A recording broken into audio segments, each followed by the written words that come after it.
As I said during the hearing, wala namang question sa pagiging corrupt, wala namang question sa pagiging lax. Kasi nung araw, yung ibang mga sekretary, marami tayong mapipintas kung pinoprotektahan ba talaga ang environment or kung ilan lang mayayaman na umaabuso sa environment ang pinoprotektahan. But whether we are Christian, Muslim, Buddhist, we all believe in stewardship or protecting our environment. Ngayon, ang issue kay Secretary Lopez, kung arbitrary, ibig sabihin, kung yung rules ba ay sinusunod niya ayon sa batas o regulation, or dahil sa before siya naging secretary, anti-mining siya per se, hindi sinusunod yung ibang rules at sinasara na rin. But personally, I also have concerns pagdating sa illegal logging. Sa small-scale mining kasi dalawa yan yung legit at yung ginagamit ng small-scale mining. Pero yung mga illegal miners na grabe din makasigurasa. So marami pang sasagutin. So I really don't know kung ano ang pulso ng mga congressman at senador. Ang alam ko lang, maraming tanong. Pero maganda din kasi usually hindi na pag-uusapan yung environment. Pero maganda naman sa ginagawa ni Secretary Lopez, whatever happens, whether she'll be secretary for 6 years or whether magka-problema sa confirmation, na raise talaga niya yung awareness sa environment and protecting our environment and to have a better regulatory climate. Pero sa inyo, sir, was the arbitrary?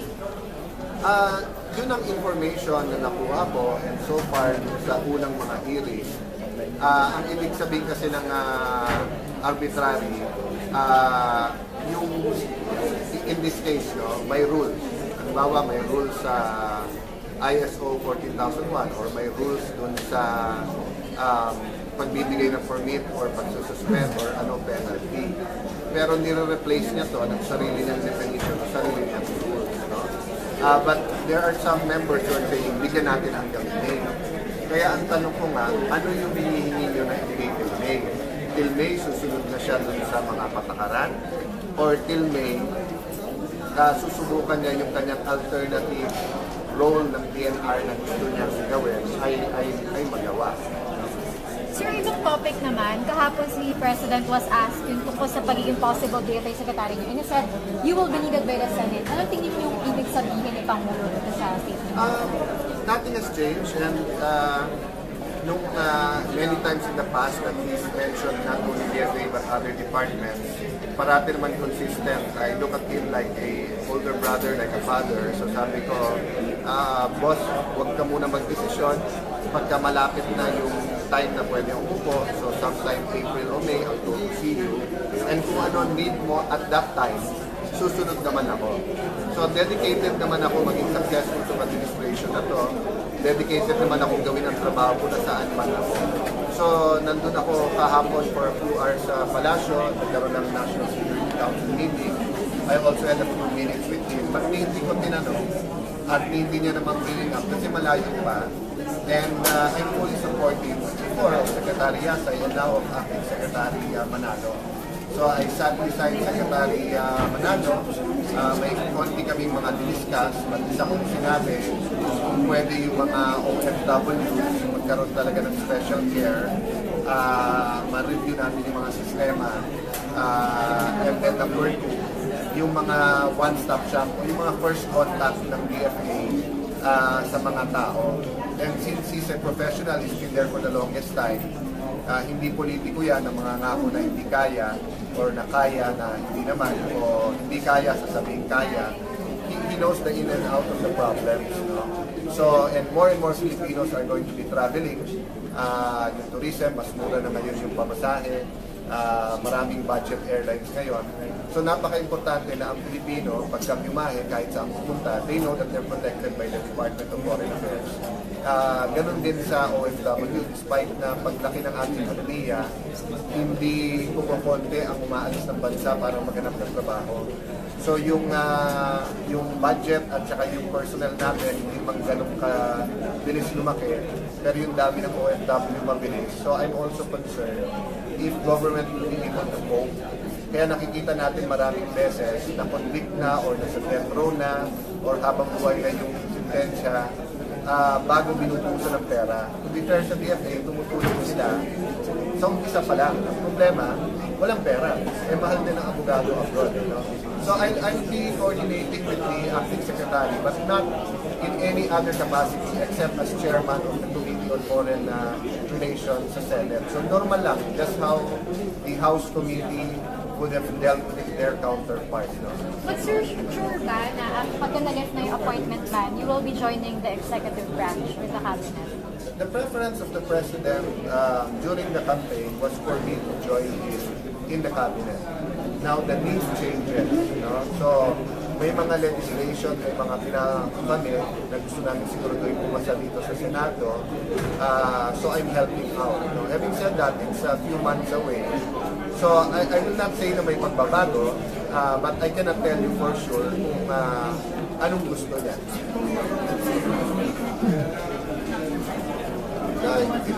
It's just another way of saying what both of us have been saying for the last year. That when the time comes, we'll make a decision together. And ako naman, he's often asking me and giving me a choice. Ako, pinabalik ko sa kanya na huwag niyo ako bigyan ng choice. Kayo magsabi, saan ba ako mas makakatulong sa inyong administrasyon? Sir, balik lang ako sandali, Sir, kay Gina Lopez. Sabi ni Secretary Dominguez, nakita siya ng mga butas dun sa mga due process, hindi sinunod sa pag-close ng mga minahan. You share the same view, sir? That is my initial information. That may una sinabi, pag ISO 14001 ka, okay ka na. Nung nalaman maraming kumpanya na may ganon, nag-shift, may sariling audit. Nung hindi pumasa ng audit, pangalawang audit. Nung hindi pumasa ng pangalawang audit, pangatlong audit. Today sa House, ang counterparts niya dun sa media reported na yung mismo nag-lead ng second audit, nagsabi, hindi naman siya nag-recommend ng closure. May mga suspension, meron na i-revoke yung kanilang environmental permits, di ba? Pero hindi closure. So it's not, it's every step of the way the rules. What is being conducted, how it's being conducted, are the rules being followed, and then is the penalty appropriate to the violation? No? And remember, umaakit tayo ng foreign investors all around the world. No? And yung, as I said, no, yung green economy na ngayon ay aggressive ang mga countries sa Europe, sa US, even China because of climate change, need certain minerals that the Philippines has. So it's not necessary na ikaw ay gusto mo ng mining or mineral resource development sa bansa, ay ikaw ay anti-environment or you're not for the green economy. Because the green economy itself needs certain minerals that you cannot plant. So tama ba yung pag-interpret niya, sir, ng rules so far? Yun ang kailangan nating himayin. But for example, kung tinanong siya sa MPSA, di ba? Hindi niya alam, sabi niya technical yun. Kung tinanong siya sa open pit mining, iba ang kanyang definition. No? So she knows what she wants to do. She has a good concept of what she wants to do. But the question is, does she know the law? Will she apply the law fairly? No? Kasi due process is not just, eto idea ko, o sumagot ka. Diba? Due process includes, dalawa yan procedural due process and substantial or substantive due process. So ang sinasabi ata niya is that procedurally, nasusunod niya. Pero how about substantive? Diba?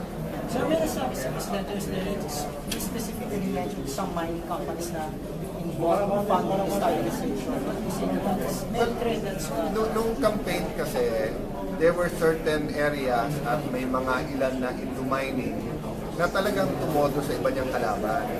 At meron naman iba kasi na nag-cover ng pera na hindi niya tinanggap, iba okay lang. Yung iba took it as kung hindi mo tatanggapin, sa iba kami.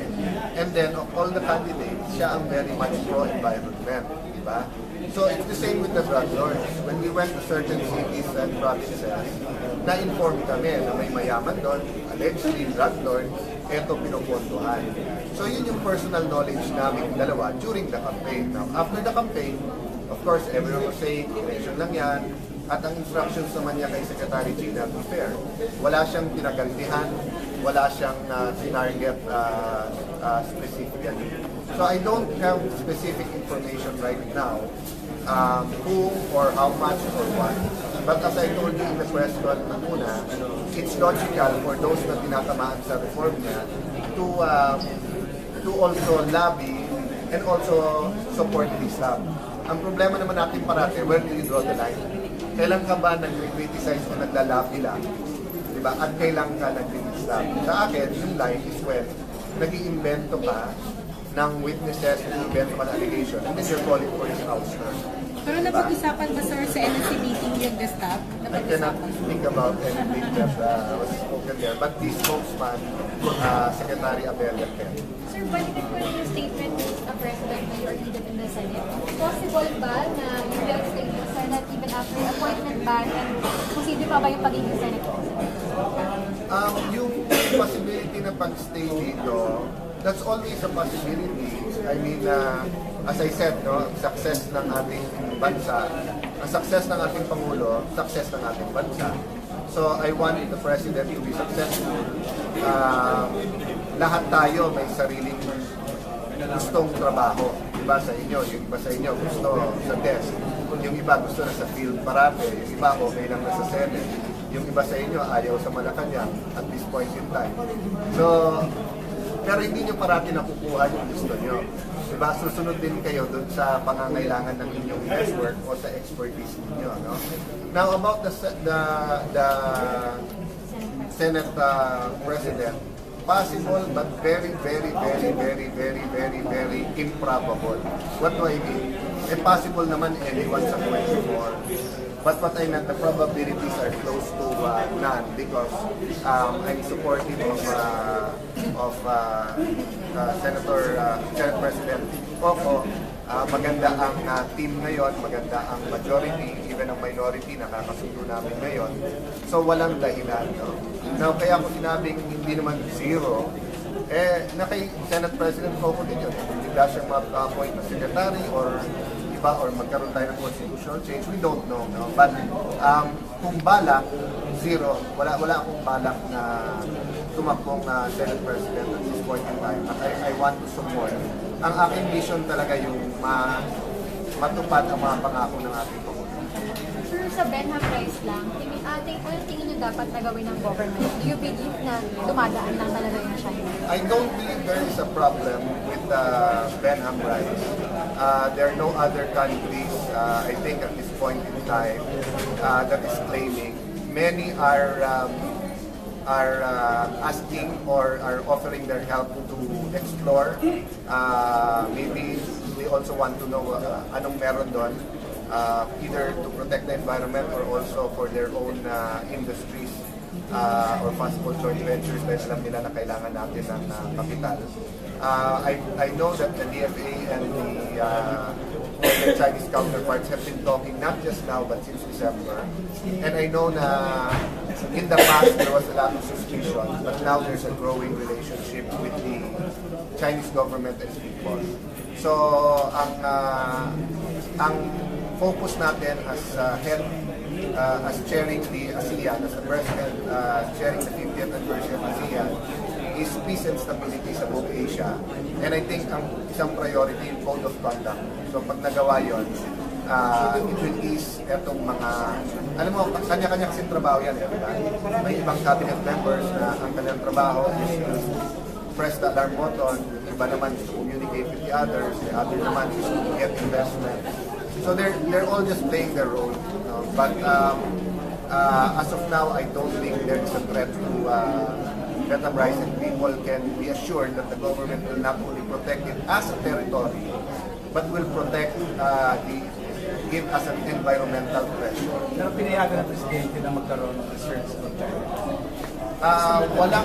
Walang nagpaalam to my knowledge. I think it's better addressed to the DFA. Ang alam ko maraming nag-o-offer.